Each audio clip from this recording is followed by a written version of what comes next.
What if I told you that the story of Rumpelstiltskin, that strange little man who spins straw into gold, contains a secret that's been hiding in plain sight for over 4,000 years? While most people know this tale as a simple Brothers Grimm fairy story, the truth is far more fascinating. Our story begins approximately 4,000 years ago in the fertile river valleys of Mesopotamia, where the world's first cities were learning how to organize complex societies. It's here, in cuneiform tablets and ancient oral traditions, that we find the earliest hints of what would eventually become Rumpelstiltskin. But these weren't fairy tales. They were deadly serious beliefs about the fundamental nature of reality. In ancient Mesopotamian culture, names held literal power. To know someone's true name was to have control over their essence, their soul, their very being. This wasn't superstition, it was theology. The creation myths tell us that the god Marduk gained power over the chaos monster Tiamat partly by learning and speaking her secret names. Egyptian mythology echoed this belief. When the goddess Isis tricked the sun, god Ra, into revealing his hidden name, she gained power over him that was previously unimaginable. This concept of names as power sources wasn't limited to gods and monsters. Ordinary people protected their real names carefully, often using public names while keeping their birth names secret. Parents would sometimes give children deliberately ugly or frightening names to ward off evil spirits who might want to steal their true identity. The logic was simple. If you don't know someone's real name, you can't control them. Now, alongside this belief in name magic, ancient societies were grappling with another fundamental challenge: the value of labor. In these early civilizations, spinning thread was one of the most important economic activities. It was time-consuming, skilled work that created the foundation of all textile production. A single garment might represent weeks or months of spinning, and textiles were so valuable they were often used as currency. Here's where things get interesting. The earliest versions of our story don't feature a mysterious magical creature. Instead, they tell of real people, usually women, who found themselves trapped by impossible economic demands. Archaeological evidence from Sumerian cities shows us that textile workers, particularly spinners, were among the most exploited laborers in society. They worked long hours for minimal compensation, yet their skill was absolutely essential. The spinning wheel itself was a relatively late invention, appearing around the 11th century. Before that, spinning was done with simple spindles, a slow, meditative process that required enormous skill to create fine thread. A master spinner could produce thread so fine it seemed almost magical to those who didn't understand the craft. The metaphor of spinning straw into gold wasn't entirely metaphorical.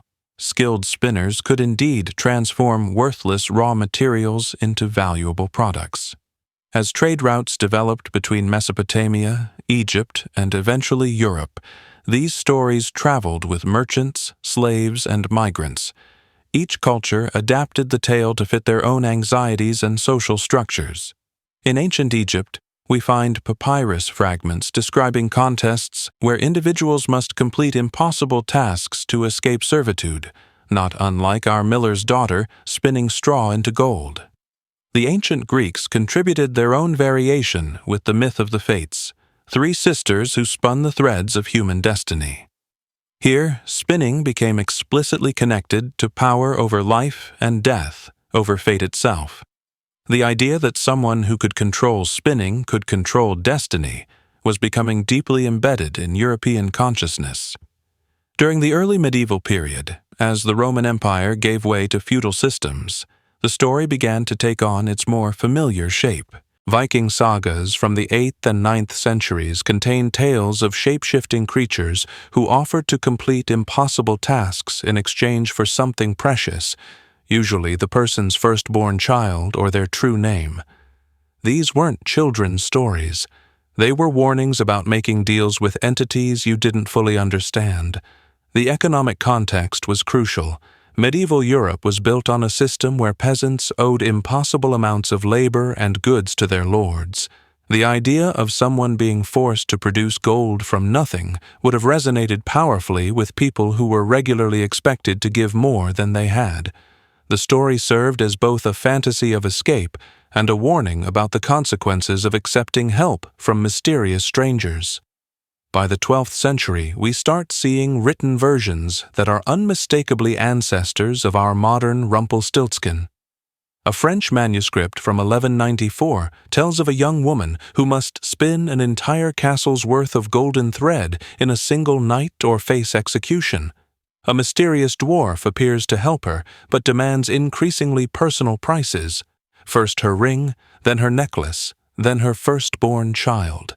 The name-guessing element seems to have emerged around this time, likely influenced by Celtic traditions, where knowing someone's true name was the key to breaking any spell or contract they had made.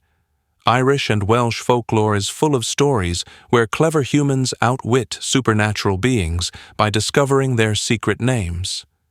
The Celts believed that names were so powerful that some things literally couldn't exist without them. What's remarkable is how consistent the core elements remained across cultures and centuries. Whether it's a Mesopotamian tablet, a Norse saga, or a medieval French manuscript, we always find the same basic components: an impossible task involving spinning or weaving, a mysterious helper who demands payment, and the importance of hidden names or identities. The real transformation of Rumpelstiltskin began in 1543, when Johannes Gutenberg's printing press started spreading standardized versions of folk tales across Europe. For the first time in human history, these ancient oral stories were being frozen in print, and this created an unexpected problem. Which version was the real one? Prior to the printing press, every storyteller could adapt the tale to their local audience. A version told in a German farming village might emphasize the unfairness of feudal grain taxes, while the same story told in an Italian trading city might focus on merchant contracts and debt. But printed books demanded consistency, and publishers began choosing specific versions to preserve while letting others disappear forever. This standardization process was far from neutral. Publishers were typically wealthy, educated men who lived in cities, and they often sanitized stories that had originally served as sharp social criticism. The early printed versions of Rumpelstiltskin began removing the most explicit references to economic exploitation and class warfare, instead emphasizing the magical elements that seemed more suitable for entertainment. The 16th and 17th centuries brought another major shift: the European witch trials. Suddenly, stories about mysterious figures who could spin straw into gold took on dangerous new meanings. Thousands of people, mostly women, were being executed for allegedly making supernatural bargains. The traditional knowledge of spinning, weaving, and textile production that had been passed down through generations was now being viewed with suspicion. Real spinners found themselves in an impossible position. Their skills were desperately needed. Europe's growing population required more textiles than ever before, but their expertise was increasingly seen as potentially supernatural. A spinner who could produce exceptionally fine thread might find herself accused of making a deal with demonic forces. The line between skill and witchcraft became dangerously thin. During this period, several documented cases show how the Rumpelstiltskin story was being used as evidence in actual trials. In 1662, a German court heard testimony about a woman who allegedly spun impossible amounts in a single night, as in the tale of the evil dwarf. The story had evolved from entertainment into legal evidence, demonstrating how folklore could become weaponized by those in power. The 18th century brought the Age of Enlightenment, and with it, a new approach to collecting folk tales. Scholars like Charles Perrault in France began systematically gathering oral traditions, but they did so with a specific agenda: to create refined, morally instructive stories suitable for the educated classes. Perrault's 1797 collection included a version of our tale called Richtdin Richton, but he had completely rewritten the ending to emphasize Christian virtue and obedience to authority. This scholarly intervention was actually changing the story's DNA. Where earlier versions had celebrated the cleverness of ordinary people who outwitted their oppressors, these new literary versions began suggesting that challenging authority was inherently dangerous. The magical helper was increasingly portrayed as evil rather than morally ambiguous, and the protagonist's victory was treated as lucky rather than deserved. Then came the Brothers Grimm. Jacob and Wilhelm Grimm began collecting German folk tales in 1812, but their approach was different from earlier scholars. They claimed to be preserving authentic oral traditions, but modern research reveals they were actually creating elaborate literary composites, combining elements from multiple sources and adding their own interpretations. The Grimm's version, published in 1812 as Rumpelstiltskin, became the template for virtually every modern retelling. But here's the crucial detail. They based their version primarily on stories told by Dorothea Fiemann, a middle-class woman from a French Huguenot family. Fiemann wasn't preserving ancient German folklore.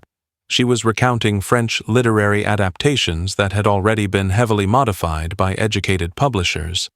This means the authentic German folk tale that most people know today is actually a German translation of a French literary adaptation of various medieval European stories. The Grimms had unknowingly created a folk tale telephone game that stretched across centuries and cultures. More importantly, the Grimms made a crucial change to the story's meaning. In earlier versions, the mysterious helper wasn't inherently evil. He was simply operating according to different rules than human society. The conflict arose from a clash between two different value systems. But the Grimms, writing during the rise of German nationalism, transformed Rumpelstiltskin into a clear villain who threatens German domestic values. The 1840s brought the Irish potato famine and massive economic disruption across Europe. During this period, Rumpelstiltskin stories experienced a surprising resurgence, but with a twist. The magical helper was increasingly portrayed as foreign. English versions described him as Irish. German versions suggested he was Jewish. French versions made him sound Italian. The story was becoming a vehicle for xenophobic anxieties about economic competition and cultural change. The Industrial Revolution of the mid-1800s created perhaps the most significant shift in the story's meaning. For thousands of years, spinning had been skilled handwork performed primarily by women in their homes. But mechanical spinning mills were now producing thread faster and cheaper than any human could manage. The ancient metaphor of spinning straw into gold was becoming literally possible through industrial technology. This technological revolution made the story simultaneously more fantastical and more realistic. On one hand, actual machines could now transform worthless materials into valuable products in ways that seemed magical. On the other hand, the traditional skills that the story celebrated were becoming economically obsolete. Factory owners began using Rumpelstiltskin-like logic with their workers. Accept impossible quotas and dangerous working conditions, or lose your job and starve.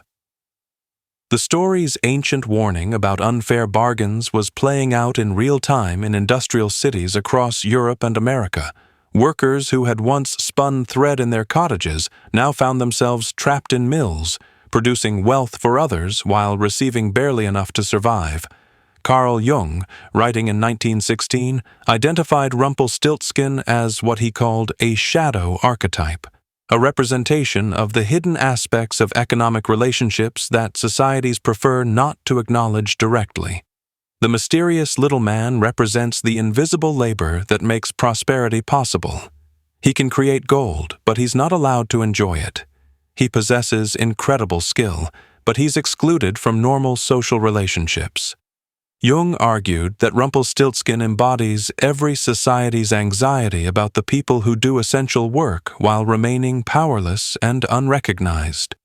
This psychological interpretation gained support when anthropologists began documenting similar tales from cultures that had no historical contact with European traditions. The Yoruba people of West Africa tell stories of forest spirits who help humans complete impossible tasks, but demand children or names as payment.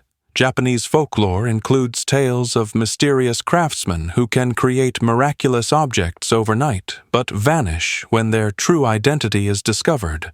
Aboriginal Australian traditions speak of trickster figures who offer solutions to desperate people, but always at a cost that threatens family bonds. The consistency across unconnected cultures suggests that the Rumpelstiltskin story taps into fundamental human anxieties about reciprocity and fairness. Evolutionary psychologists now believe that humans evolved sophisticated mental mechanisms for detecting and responding to unfair exchanges. The story functions as a kind of psychological stress test, allowing people to explore the boundaries of acceptable reciprocity in a safe, fictional context. The spinning element carries particularly deep symbolic weight. Textile production was historically one of the few areas where women could generate independent economic value, but it was also backbreaking, time-intensive work that kept them isolated in domestic spaces. The image of spinning straw into gold captures a fantasy that many women throughout history would have recognized: the dream of making their invisible labor visible and properly valued. Modern economists have identified what they call the Rumpelstiltskin effect in contemporary labor markets. This occurs when essential workers possess specialized skills that create enormous value, but find themselves with little bargaining power because they lack social connections or cultural capital. The gig economy, with its promise of turning anyone's spare time and resources into income, often reproduces the same dynamic. Workers create value for platforms and customers while bearing all the risks and receiving minimal compensation. The name-guessing climax reveals another layer of meaning that resonates across cultures. In traditional societies worldwide, knowing someone's true name was believed to grant power over them, but the reverse was also true. Protecting your name meant protecting your autonomy. When the miller's daughter discovers Rumpelstiltskin's name, she's not just solving a riddle, she's claiming the right to knowledge that had been deliberately withheld from her. This theme appears in countless cultural contexts.